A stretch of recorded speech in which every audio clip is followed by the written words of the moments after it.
3000 train దిగి కొంచెం ఆటోకి ముందు పోతే మెట్లు ఎక్కాలంట. 3550 మెట్లు లెక్క పెట్టుకుంటే ఎక్కిన తర్వాత ఇంకా 1/2 కిలోమీటర్ దూరం నడవాలి లోపల గుట్ట మీద పైన దర్శనం చేసుకున్నాం. ఇక్కడ ఏదైనా పని దొరికితే ఏడే సేవ చేసుకుంటూ ఉన్నాం అనుకున్నాం.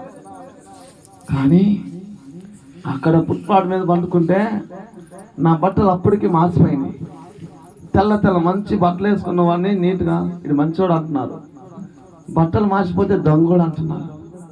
అలా ఫుట్పాత్ మీద పండుకున్న బిడ్డ ఎవరికి తెలియదు, సాక్షులు ఎవరికి చెప్పలే. మొన్ననే చెప్పిన ప్రార్థనలో బిడా నా తల్లిదండ్రులు కూడా నేను ఎవరించలా. అలా పండుకుంటే నైట్ 11:30 పోలీస్ జీబ్ వచ్చేసింది.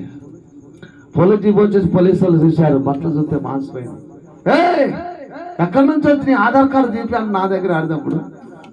హల్లెలూయా, నన్ను పట్టుకున్నాను దొంగోడు అని చెప్పి. కాదు నేను దొంగను దొంగోడు. అంతకుముందు ఆకలి అయితే అక్కడ ప్లేట్లు కడిగిన ఆ వాటర్లో పనిచేసిన ఆకలి అయితే అన్నం పెడుతున్నారు, తర్వాత మళ్ళీ బయట పండుకోవటం. హల్లెలూయా. పోలీసు వాళ్ళు వచ్చి నన్ను పట్టుకొని తీసుకెళ్లి జైల్లో వేసారు. పెద్ద తిరుపతి కింద 1 టౌన్ పోలీస్ స్టేషన్ ఉంటుంది. హల్లెలూయా. ఆడ 2 దెబ్బలు కొట్టారు. మాతో పాటు 10 మంది పిల్లగాళ్ళని పట్టుకున్నారు. అర్థం కాని పరిస్థితి. పోలీసు వాళ్ళు కొట్టారు, ఒక పలక పెట్టారు, రాశారు ఇది దొంగ అని. ఇలా పట్టుకొని ఫోటో తీసుకున్నారు. వాళ్ళతో జాబ్ వచ్చిందని, ప్రమోషన్ వచ్చిందని. చూడండి, అయినా ఈ దేవుడు కాడికి వస్తే నాకు ఈ సెట్ చేసిండే, ఇంకెక్కడ నన్ను రక్షించే దేవుడు ఎవడున్నాడు అని చెప్పేసి ఎత్తుక్కుంటూ నేను ఆంజనేయ స్వామి భక్తుని భద్రాచలం పోయినా టికెట్ లేకుండా. హల్లెలూయా. అక్కడ విముక్తున్నదా?